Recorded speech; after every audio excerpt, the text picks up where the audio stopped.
For my 64th birthday, my family kept teasing, "You'll never forget this one." My wife would just smile and say, "It's all coming together." On the day, I walked into an empty apartment. No cake, no lights, just a calendar reminder. Flight to Costa Rica at 7 p.m. Turns out they took the trip I'd been planning for months without me. I, 64M, had been planning this Costa Rica trip for 8 months. Every detail mapped out, every hotel booked, every excursion researched. My wife kept that knowing smile whenever the kids dropped hints about my birthday surprise. I actually thought they were planning something special to go along with our trip. The morning of my birthday started normally enough.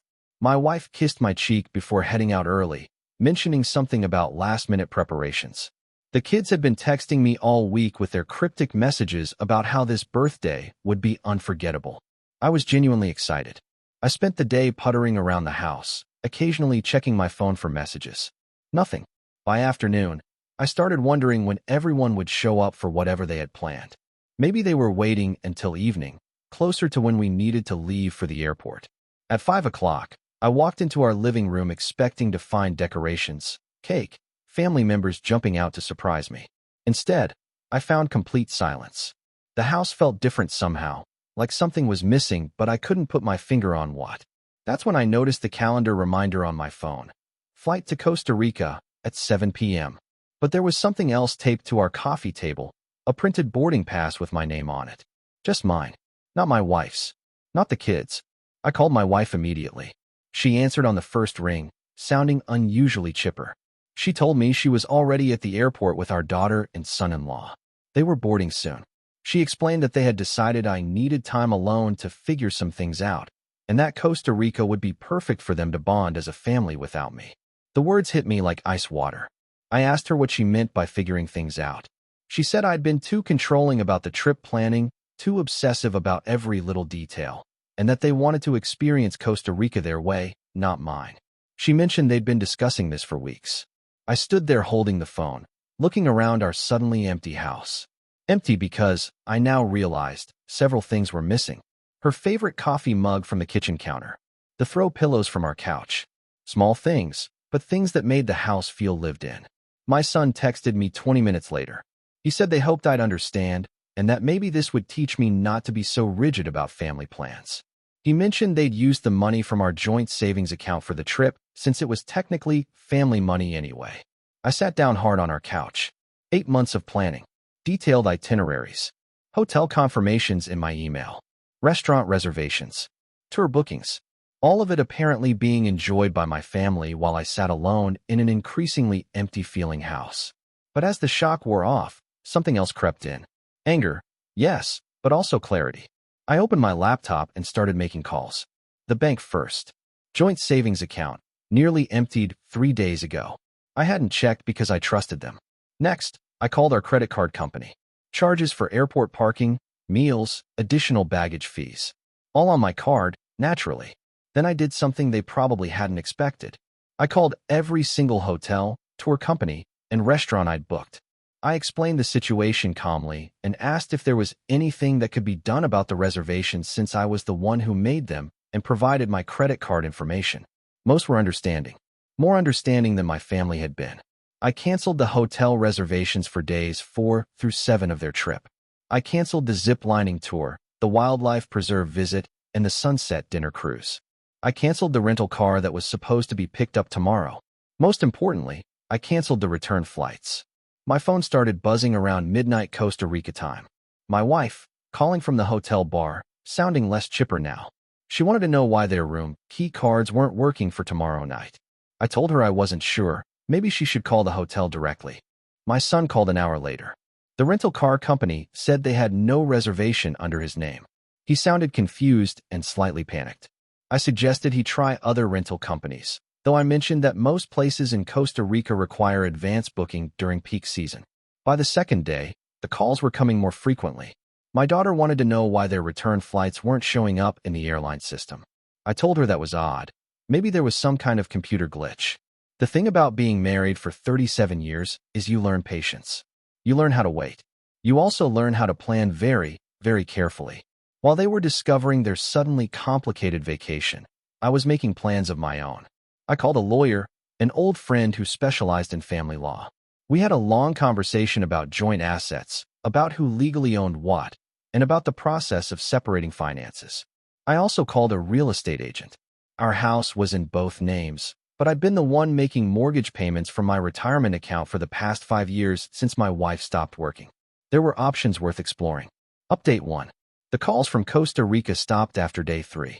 I assumed they'd found alternative accommodations and transportation, probably at much higher cost.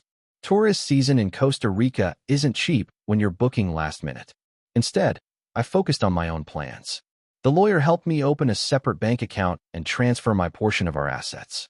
Perfectly legal, he assured me, especially given the circumstances. I also changed the passwords on all our streaming services, online accounts, and utilities. Small things, but as my family had taught me, small things add up. My wife called when they were supposed to be flying home. She was at the airport in San Jose, screaming something about how their tickets weren't valid and demanding I fix it immediately. I told her I was sure it was just a misunderstanding and suggested she speak with the airline directly. I mentioned that buying new tickets might be expensive, but travel disruptions happen sometimes. She asked me to send money for new flights. I told her I'd need to think about that. After all, they'd taught me that I needed time alone to figure things out. The next call came from my son. He was calmer, but clearly frustrated. He explained they'd been stuck in Costa Rica for 2 extra days, staying in a budget hostel because the hotels were booked solid. He asked when I was going to stop this childish behavior and help them get home. I asked him if he remembered what he'd texted me about learning not to be so rigid about family plans. I suggested this might be a good learning experience for all of them about flexibility and adaptability. My daughter tried a different approach. She called crying, saying they were scared and stuck in a foreign country. She promised they'd pay me back every penny if I just helped them get home. I told her I was sure she'd figure it out, just like they'd figured out how to plan a secret family vacation without me. Update 2. They finally made it home after 6 days in Costa Rica. I wasn't there when they arrived. I was visiting my brother in Arizona, enjoying a small vacation of my own. I'd booked a flight the day after they left, using money from my new separate account. When I returned a week later, the house felt different again. Tenser. My wife was waiting with a folder full of bank statements and credit card bills.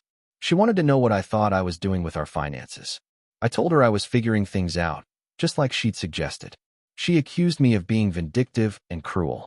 I pointed out that I hadn't planned any secret trips or emptied joint accounts to pay for vacations that excluded her. I'd simply canceled reservations for a trip I'd planned and paid for, then taken some time to myself to think. My son stopped by the next day. He looked tired and sunburned. He said they needed to have a serious conversation about my stunt in Costa Rica. I asked him if he meant the same kind of serious conversation they'd had when planning to exclude me from my own birthday celebration. He tried to explain that they'd only wanted to teach me a lesson about being less controlling. I asked him what lesson I was supposed to learn from being abandoned on my birthday and having my savings account emptied without discussion. The conversation got heated. He accused me of ruining what was supposed to be a family bonding experience. I asked him how excluding one family member was supposed to bring the family closer together. That's when he let slip something interesting. This hadn't been a spontaneous decision. They'd been planning it for months, practically since I'd started organizing the Costa Rica trip. My wife had convinced them that I was becoming too obsessive about travel planning and needed to be knocked down a peg. Update 3. The family meetings started a few days later. My wife arranged them, insisting we needed to work through our communication issues. She wanted to bring in a counselor to help us process what she called our mutual mistakes. I listened to their complaints. I was too controlling, too detail-oriented, too rigid about schedules and plans. I didn't leave room for spontaneity. I made them feel like passengers in their own family vacations. Then it was my turn to talk. I explained how it felt to be excluded from a trip I'd spent 8 months planning. How it felt to discover that your family had been meeting secretly for weeks to plan your abandonment. How it felt to realize that money you'd contributed to joint accounts had been spent on a vacation you weren't invited to. The counselor asked what I wanted moving forward. I told her I'd been giving that a lot of thought. I wanted separate bank accounts. I wanted my name removed from any joint credit cards my wife might use for unplanned expenses. I wanted a formal agreement about how family vacations would be planned and funded going forward. If they wanted spontaneous trips without me, They could fund them without me too. My wife called these demands unreasonable. She said marriage was about compromise and trust. I pointed out that compromising meant including everyone in decisions, and trust was something that needed to be rebuilt after being broken. My son accused me of trying to punish them financially. I explained that I wasn't punishing anyone. I was simply protecting myself from future surprises like waking up to find my savings account emptied for trips I wasn't invited on. The counseling sessions lasted 6 weeks. By the end, we'd reached an understanding. We would maintain separate finances except for household expenses. Family vacations would be planned and funded jointly, with everyone having input. And most importantly, no one would be excluded from family events without clear communication about why. Update 4. 6 months later, things had settled into a new normal. My wife and I were still married, but our relationship had fundamentally changed. The easy trust was gone, replaced by careful boundaries and explicit agreements about everything from weekend plans to grocery shopping. My relationship with my kids had changed too. They were more cautious around me now, less likely to assume I'd simply go along with their plans without question. Our conversations were more formal, more considerate. In some ways, they treated me more like an equal adult rather than just dad who handles the logistics. The interesting thing was how this affected their own relationships. My daughter started questioning why her husband made financial decisions without consulting her. My son began insisting on clear communication with his girlfriend about shared expenses. They'd learned something about boundaries too, just not the lesson they'd expected. My wife tried to go back to the old dynamics several times. She'd make plans for us without asking, or suggest using joint money for things that only benefited her. Each time, I'd remind her of our agreements. Each time, she'd get frustrated and accuse me of being petty. But I wasn't being petty. I was being protective. There's a difference between being controlling and refusing to be controlled. The Costa Rica incident taught me something important about family dynamics. For years, I'd been the planner, the organizer, the one who handled details so everyone else could relax and enjoy. I'd thought this was helpful, generous even, but they'd experienced it as controlling and excluding. The irony was that their attempt to exclude me had been far more controlling than anything I'd ever done. They'd made unilateral decisions about my money, my time, and my birthday.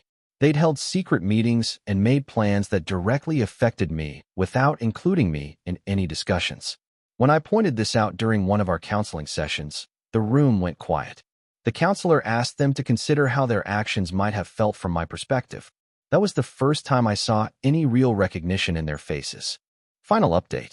A year later, we took our first family trip since Costa Rica.